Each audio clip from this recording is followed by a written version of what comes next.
The Nazis' Blitzkrieg, or Lightning War, quickly saw European countries crushed one by one under the might of Hitler's illegally built military might as the stain of the Third Reich spread across the continent. And then, on the 7th of December 1941, the entire dimension of World War II changed in the space of just 75 minutes. Japan went to war with the United States by carrying out their infamous surprise attack on Pearl Harbor. Lieutenant Colonel Jimmy Doolittle was chosen to lead this daring raid, to which his name was given. Together with their B-25 Mitchell medium bombers, became the very first daring and audacious bombing mission undertaken by the 8th Air Force. On the 28th of January 1942, the U.S. Army Air Forces activated the 8th Air Force at Savannah, Georgia. It was made up of the 8th Bomber Command, the 8th Fighter Command, and the 8th Ground Air Services Command. On the 23rd of February 1942, the 8th Bomber Command moved to England.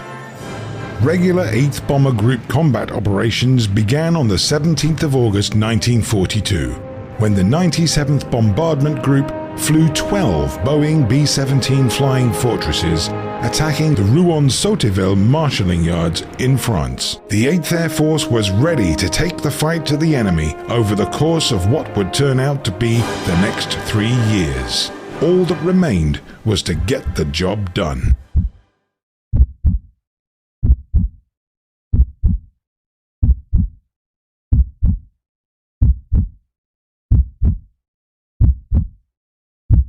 After the landmark Rouen-Sotteville raid, the first daylight raid of its kind carried out by the newly formed 8th Air Force, the group kept the pressure up against Germany's ability to wage war.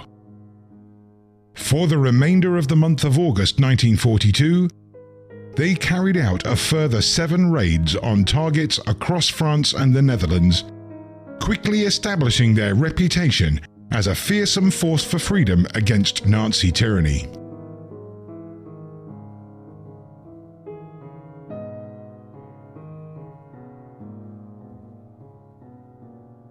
The objective now was to maintain and increase pressure by consistently bombing the enemy's airfields and manufacturing plants in Europe.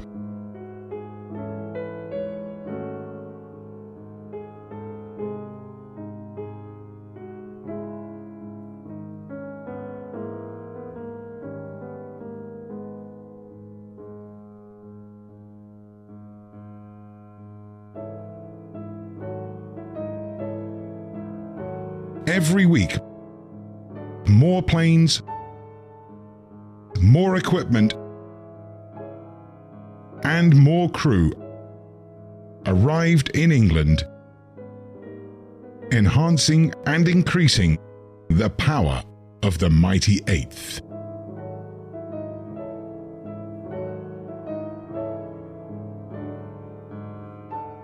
In the month of September, missions were flown against key German targets like the airfields at Abbeville, Saint-Omer, Morlaix, and Peugeot, the Avion aircraft plant at Meult, and the Wilton shipyards at Rotterdam. These missions typically involved around 100 aircraft, with the raiding force made up of around 70% bombers and 30% escort fighters. The 8th Fighter Command was constituted initially as the 8th Interceptor Command at Selfridge Field, Michigan on the 19th of January 1942. It was also deployed to Britain as part of the mighty 8th. In February 1942, it gathered first at Charleston Army Airfield, and then shipped overseas to England, where on the 12th of May, it set up its headquarters at RAF Bushy Hall near Watford in Hertfordshire. The 8th Fighter Command was tasked with protecting the 8th Bomber Command from Hermann Göring's Luftwaffe fighters. as the American bombers entered enemy airspace. They were not only shot at by the anti-aircraft guns on the ground. The barrage flak, you could see it up ahead and it was ominous, and you could fly through it, but it was already spent. It's the one that started popping on your altitude just off your wing. That's, you knew, was deadly stuff. But also constantly attacked by Nazi fighters in the air.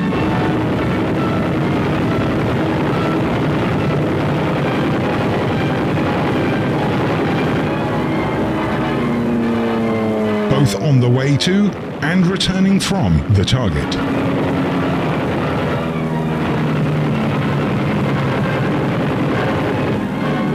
Fortunately, I was able to manage to get through the first two passes, in which we lost many of our airplanes. But on the third pass, when they came through, we were hit, the cockpit was hit and almost, you might say, almost exploded, especially on the co-pilot side, where you could look out and actually see the engines right out of the open air. Pieces of the cockpit were flying around, and we lost complete control at this time of the airplane. The 8th Air Force was still building its fighter presence in England at this time. And so escort fighters were often made up of the RAF's prized Supermarine Spitfire.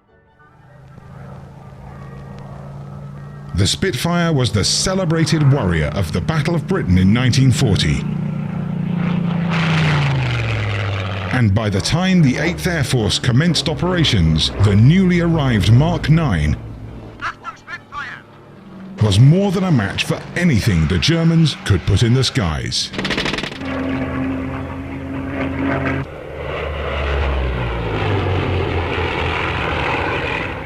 The American Republic P-47 Thunderbolt and the Lockheed P-38 Lightning were also employed as escort duty. And given the initial short range of the bombing missions in late 1942, were able to fend off much of the German fighter air attacks.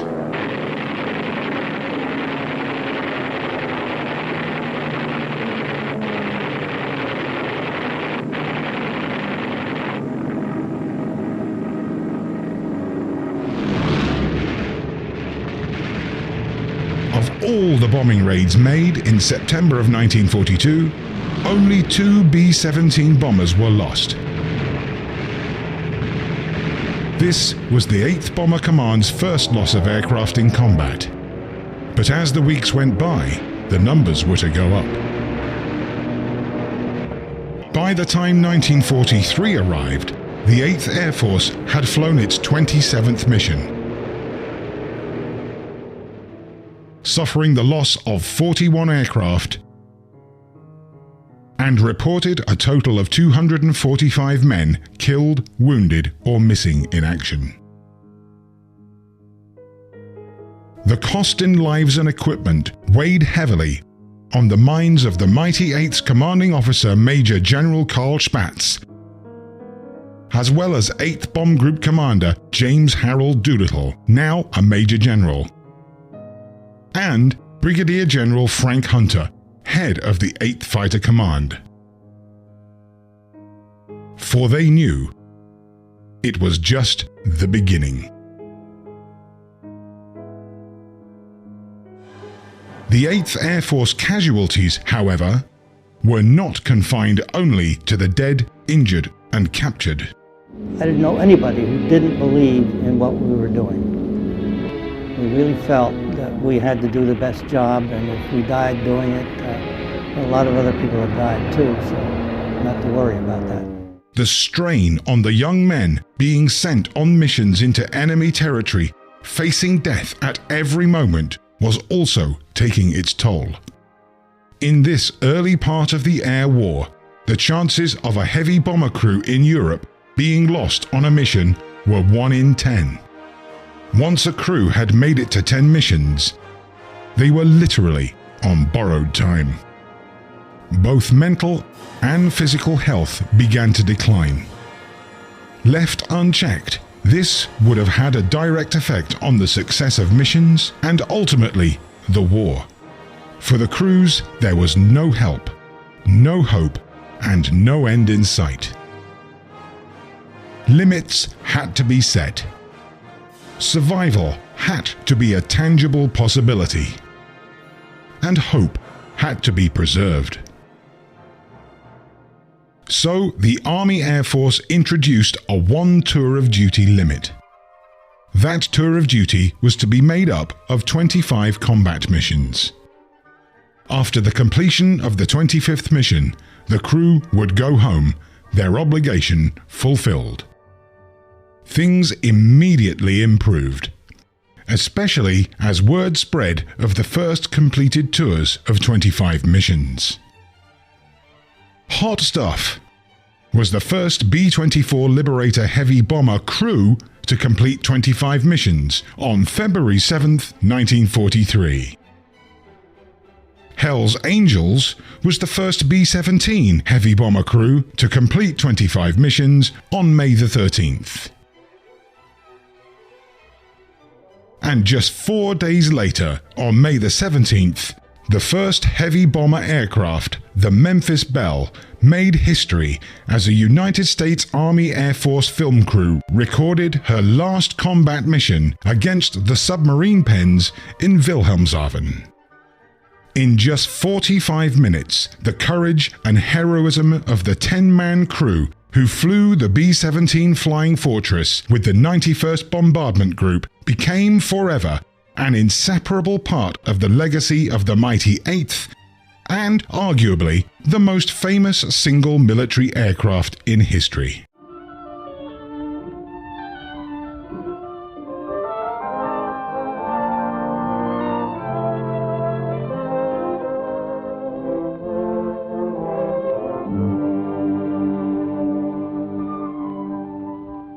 This is a battlefront. A battlefront like no other in the long history of mankind's wars. This is an air front.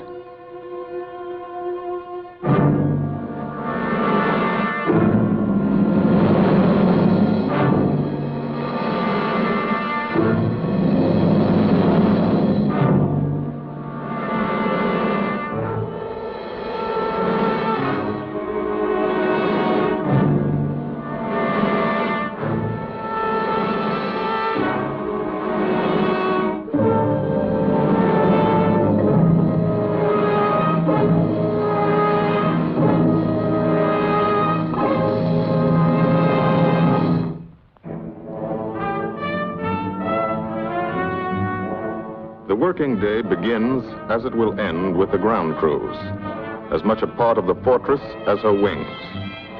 If you're a mechanic, you've got your own bomber. You get attached to it. But you know when your ship goes out on a mission, you may never see it again. So you do your work as well as it can be done, perfectly, because you wouldn't want anything to go wrong that would be your fault.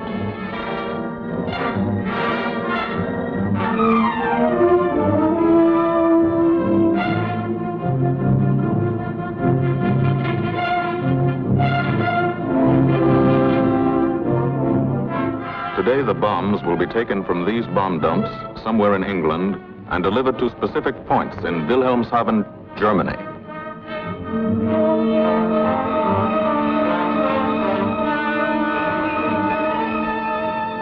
To deliver them is the job of the 8th Bomber Command, just a hauling job, yet one of the most difficult and complicated of military operations.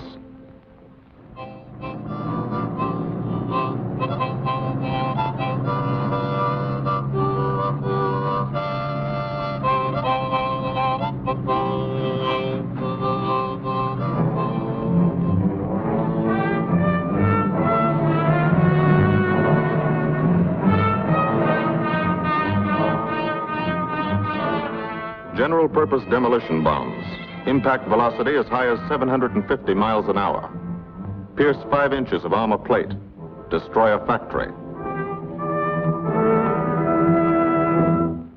Briefing at 0800. Pilots, bombardiers, and navigators take their places. The group commander, Colonel Stanley Ray, steps up to the target map, and for the first time you learn where you're going. Sometimes your face turns white when you find out. Sometimes the feeling you won't come back tightens your insides. Not so long ago, you were sitting like this in a college or high school classroom, not listening too hard, perhaps even a little sleepy. But you listen here. And as you listen, you don't have time to think of yourself. Fear fades. You concentrate on the mission. Type of formation, assembly point, 0 hour, route to target, weather, enemy fighters, enemy flak, route back home. If forced down in enemy territory, destroy equipment. If taken prisoner, give no information, name, rank, and serial number. That's all.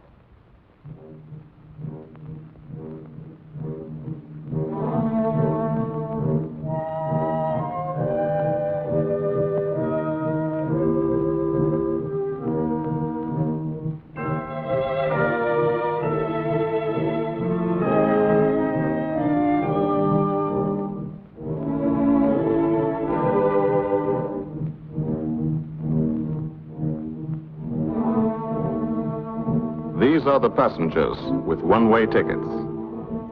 And this is the crew of the Memphis Belle, 324th Squadron, 91st Heavy Bombardment Group. Just one plane and one crew in one squadron, in one group, of one wing, of one Air Force, out of 15 United States Army Air Forces. Well, fellas, we've never had an easy ride over there yet. And today won't be any different. No escort except unfriendly. So keep your eyes peeled. Don't get excited and yell when you're talking on the intercom. Save your ammunition and make your shots count. And let me know what goes on back there, Quinlan. Yes, sir. Stay on the ball, gang, and she'll bring us back like she's always done. Okay? Let's go.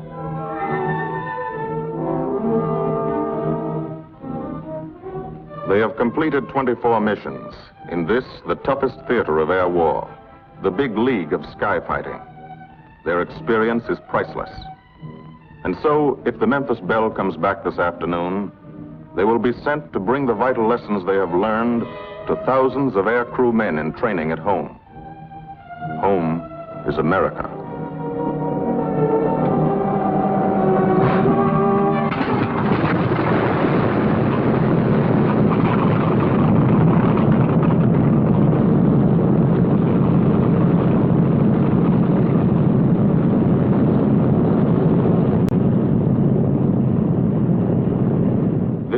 A battlefront like no other in this or any war. No monster armies, no booming cannon. Only the roaring engine sound of the bombers pounding through the quiet English countryside. This is an air front.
wheels of the Memphis Belle leave the soil of England for the 25th time.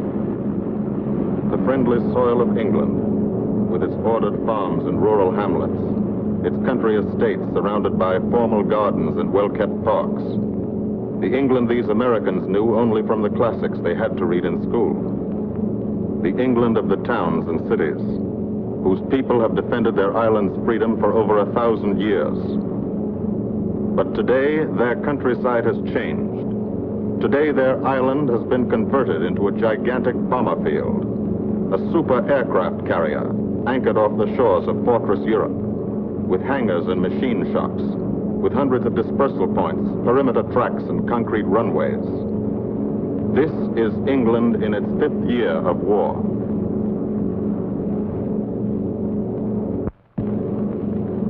And this is the new battlefront, the air front, from which we seek out the enemy. Not his infantry or his artillery, not his panzer divisions, but the greater menace, the industrial heart of his nation, the foundation on which the Nazi Empire and its armies stand, the power behind the German lust for conquest. The steel mills and refineries, shipyards and submarine pens, factories and munitions plants, pinpoints on the map of Europe which mean rubber, guns, ball bearings, shells, engines, planes, tanks, targets. Targets to be destroyed. And these are the destroyers, each with a belly full of bombs, and 10 men like the crew of the Memphis Belle. Pilot Captain Robert Morgan, industrial engineer from Asheville, North Carolina. He's flown this ship across the Atlantic. The other pilot, Captain Jim Verinis, business administration student at the University of Connecticut. Radio operator and gunner, Sergeant Bob Hansen, construction worker from Spokane, Washington. Navigator, Captain Chuck Layton, chemistry student at Ohio Wesleyan. Engineer and top turret gunner, Sergeant Harold Locke, from Green Bay, Wisconsin. Used to be a stevedore. Besides keeping the Belle in order, he covers the sky above. Tail gunner, Sergeant John Quinlan of Yonkers, New York. Clerked for a carpet company, but he quit December 8th, 1941. Bull turret gunner, Sergeant Cecil Scott. Firstman for a rubber company in Rahway, New Jersey.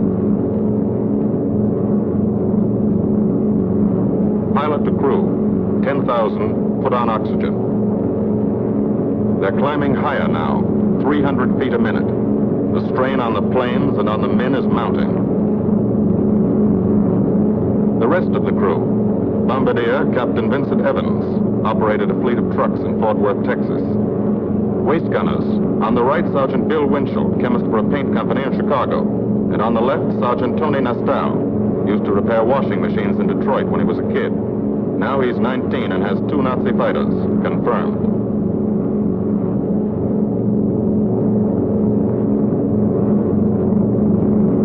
It takes all of a pilot's strength to keep a 30-ton fortress in tight formation. But the formation is the bomber's best defense against enemy fighters. The planes are deployed to uncover every gun, stepped up and down, echelon to the right and left, arranged to overcome the danger of gunners firing into friendly ships, arranged so concentrated cones of fire from the caliber 50 machine guns cover the sky for 1,000 yards in every direction.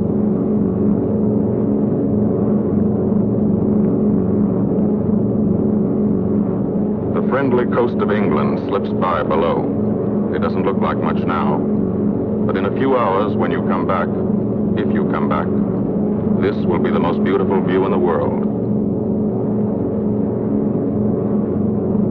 Higher and higher, climbing to reach your best operational altitude, 25,000 feet.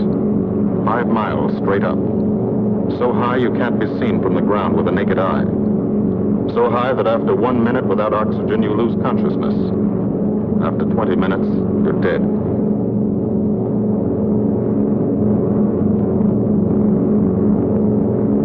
From now to the target, you go about your routine duties, plot your course, check your equipment, and wait, and think. Higher and colder. Temperature, 40 degrees, below zero. Take off your glove and you lose some fingers. You look out at the strange world beyond. reflections in plexiglass, like nothing you ever saw before, outside of a dream.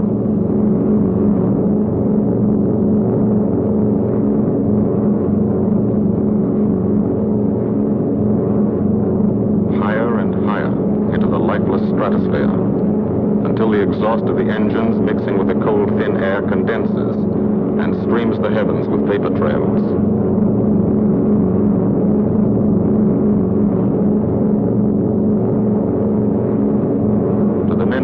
They're far from beautiful, for they point like beckoning fingers to the formation, signposts in the sky for the enemy to spot us.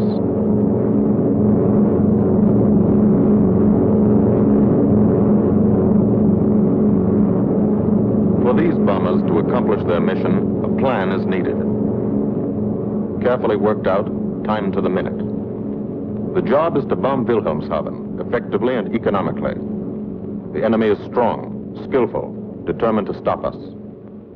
Here are his defenses. Airdromes, well dispersed. Each plane indicates a stoffel or squadron of fighters. Heavy anti-aircraft, highly trained and accurate, all along the coast and defending his vital installations. Radar to warn him of our coming. Here is our plan to divide his defenses and weaken his opposition. At 13:30 hours, shortly after takeoff, 6 groups of planes will be heading toward the enemy coast from 6 directions. The Blue Force, 100 B-24 Liberator 4-engine bombers. The White Force, 300 B-17 Flying Fortresses. The Green Force, 300 B-17s with an escort of 6 squadrons of P-47 Thunderbolts. A force of B-26 Marauders, twin-engine medium bombers with 6 squadrons of RAF Spitfires escorting, almost 1,000 planes and over 8,000 men in the air. The enemy alerts all his airdromes. But which is our main force? What are our targets? Where should the Nazi controllers send their fighters? It's our job to make them guess, and guess wrong. A half hour later, at 1400 hours, the Blue Force will be heading east across the North Sea with the White Force following.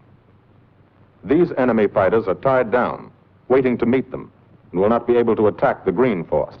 These fighters must come up to attack the Green Force, and thus will be no threat to the Blue and White Forces. The B-26s and Spitfires will bomb and strafe a key rail junction, diverting these 6 Staffeln and preventing the enemy from concentrating too many fighters on the Green Force, which is scheduled to bomb an aircraft factory at Hanover. At 14:30 hours, the Blue Force will threaten this entire coastal area of northwestern Germany. Which target will it be? Flensburg? The Kiel Canal? Or will it turn suddenly and bomb Hamburg, Wegesack, or Emden? Actually, it carries no bombs at all. It's a decoy and keeps the fighters from the northern area busy while the White Force, the main effort, heads for the submarine pens of Wilhelmshaven. At 1500 hours, while the White Force is over its target, only a fraction of the available German fighter strength of the area can intercept it. Because of the Blue Force diversion and the simultaneous bombing of Hanover by the Green Force. This is the plan of battle for today, drawn up by the Combined Operations Planning Committee and approved by the Commanding General.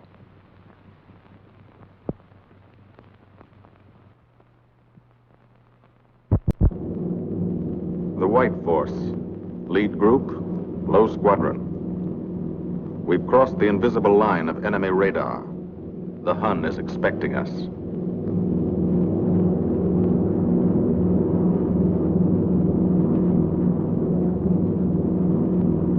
Steel helmets go on. Watchful eyes strain. Tight formations are held tighter still. Tense gunners more alert because here it comes. The enemy coast. From up here, it looks the same as any other. Houses, roads, green fields, factories, waterways. But they are the houses and fields of those who invade and oppress. They are the factories and roads of the people who twice in one generation have flooded the world with suffering. Suffering in such quantity as the history of the human race has never known. Brought torment and anguish into countless American homes. Gold stars and telegrams from the War Department.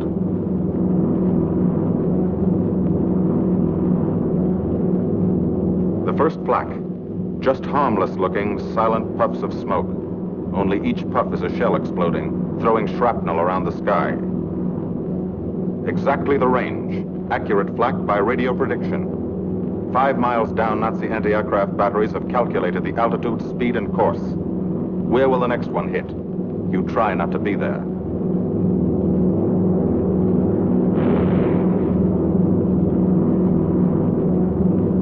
The docks and submarine pens of Wilhelmshaven. Approach to the target starts. No smoke screen can protect it.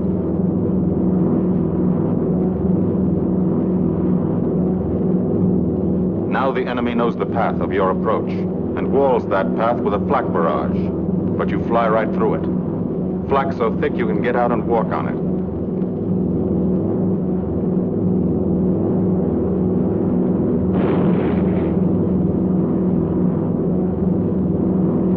Morgan changes course every 15 seconds. Evasive action to confuse the flak batteries.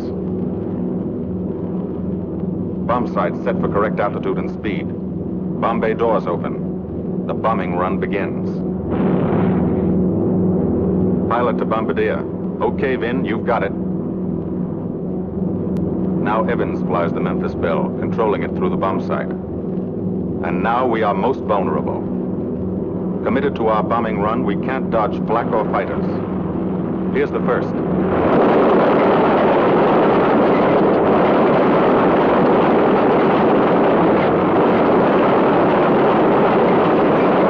Top turret fires at it. Evans must ignore the battle. Crosshairs lined up on target. Adjustments for wind drift made. 2 more fighters diving from 9 o'clock. Flak now has the range too. They've hit this fort, but he keeps on his bombing run.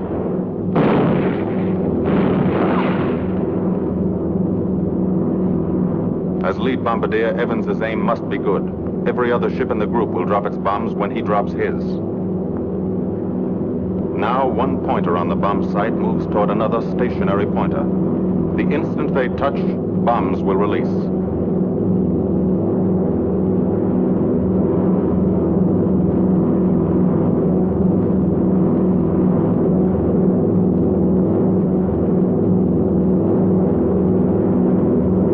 They touch. Bombs away.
Half of the mission is over, the easy half. Now to get home.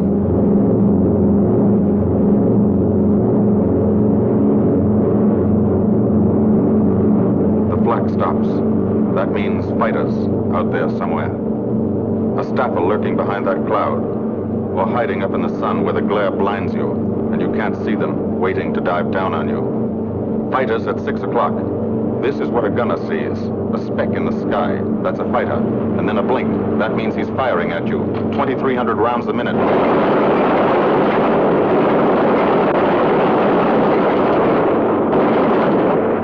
In a running battle, one of the most important instruments is the interphone. There's 4 of them, 1 o'clock high. They're coming around. Watch.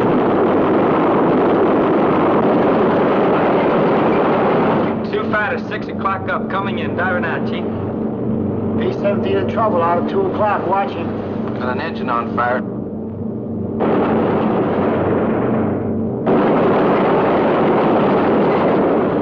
There's 2 more diving through the 94th. 3 planes, 9 o'clock, coming around. Keep your eye on them, boys.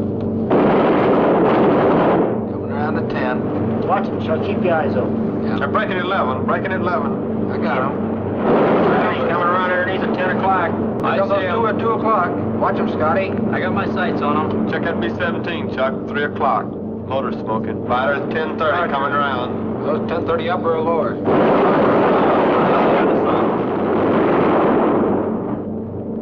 B-17 out of control at 3 o'clock.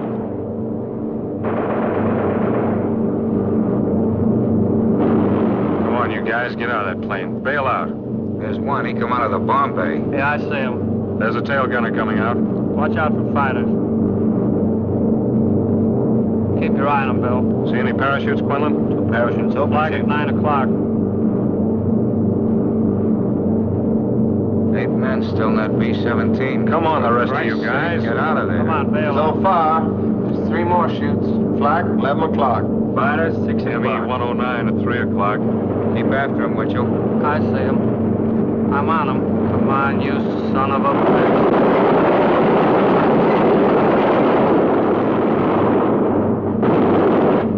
I got him. Quinlan, confirm that fighter. He got him, Chief. Look, he's bailing out. Damn it, don't yell on that intercom. Fighters, 10 o'clock. Watch those 2 at 12, Van. They're coming in. They're coming in, Scotty. Get that ball turret on him. Save the ammunition as much as possible.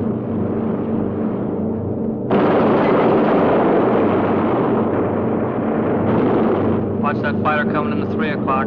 He's coming in a half roll. Pull her up, Chief. Pull her up. Hurry.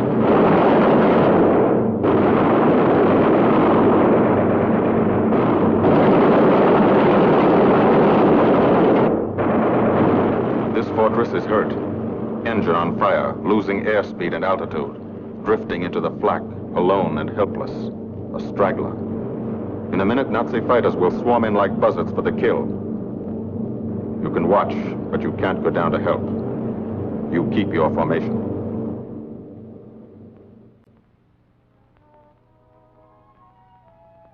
Here, too, the mission is being flown. None the less real for being in the minds and hearts of these men behind. Ask anybody who's been to a field in England, or anywhere else our bombers are based, and he'll tell you that there's drama here, too. Waiting to see who's coming back. To watch them, you might not realize how tense these ground crews are. But they are tense, and plenty worried. In Air Force talk, this waiting is known as sweating out the mission. These men know the flight plan. Their watches told them when the bombers were running into enemy flak, when they were over the target, when they left the enemy coast. And now their watches tell them the bombers should be nearing the field. Every ear strains for the first sound of the engines. And then somebody hears them. And somebody sees the first faint specks in the distant sky.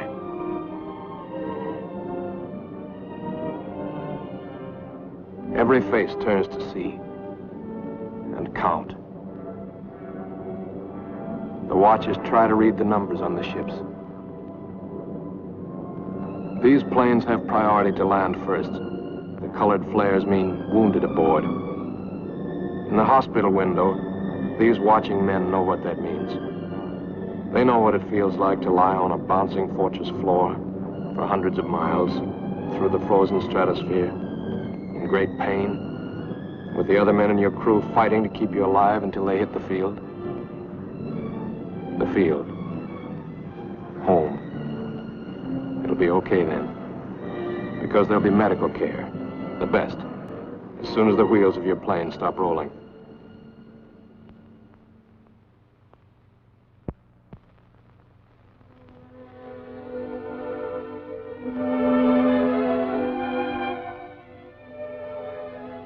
Head wound.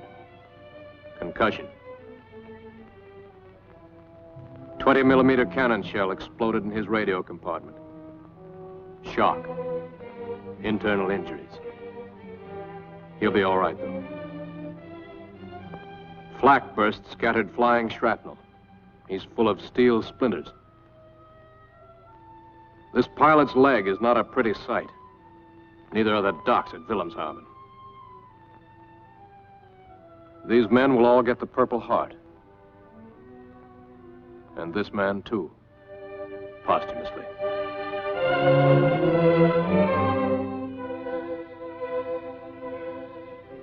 A transfusion right in the plane. This gunner's too weak to be moved. The new life-giving blood flowing into his veins might be the blood of a high school girl in Des Moines, a miner in Alabama, a movie star in Hollywood, or it might be your blood.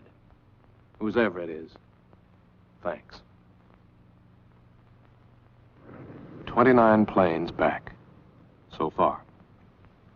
29 out of 36. Our losses were heavy, but the enemy's were far heavier.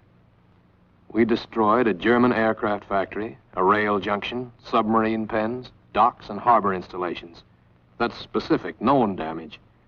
But who can tell the number of German torpedoes that will not be fired, the number of our convoys that will get through now, the soldiers' and seamen's lives that will be saved, or the battles that will be won instead of lost because of what these bombers and airmen did today.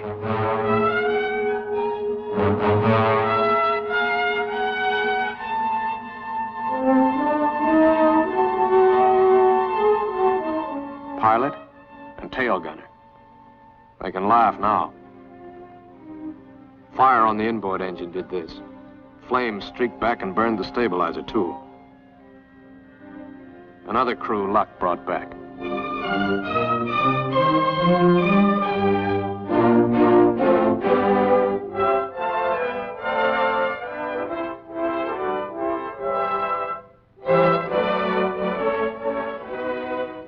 Here's old Belle. A pretty good airplane when it took off. Lost its nose, lost its navigator, bombardier wounded, top turret gunner and pilot hit. Hydraulic system shot out, no brakes, no flaps. But old Belle came back.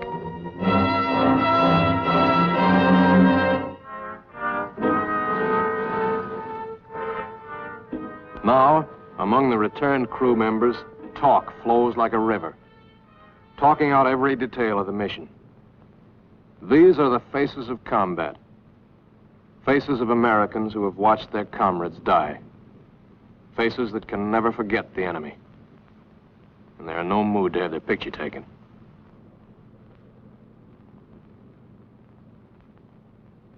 In the control tower, Colonel Ray, the group CO, is still watching and waiting.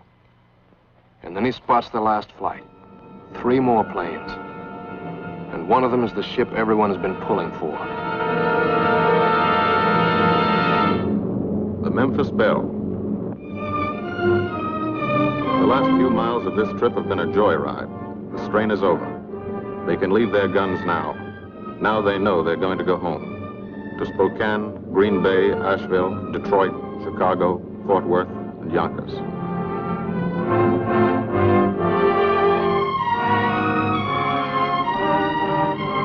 The Belle comes in for her landing. But first Morgan buzzes the field, cuts the grass with the giant fortress. It's against the rules, but this is a special occasion.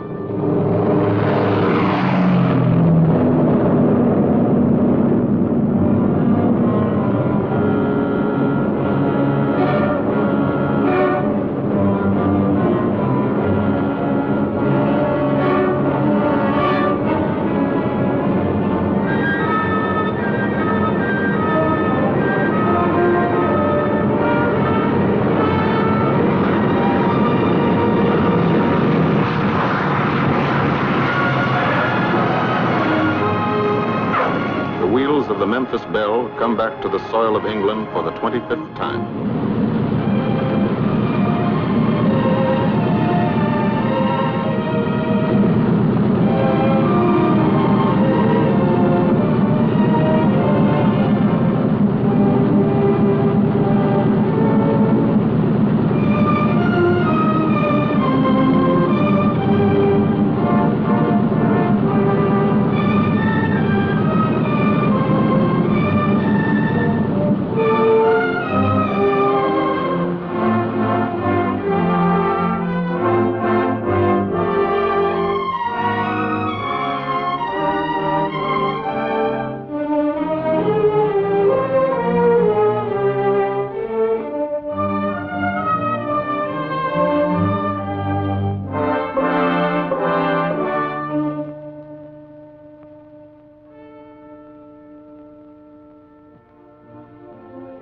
is a day they will never forget.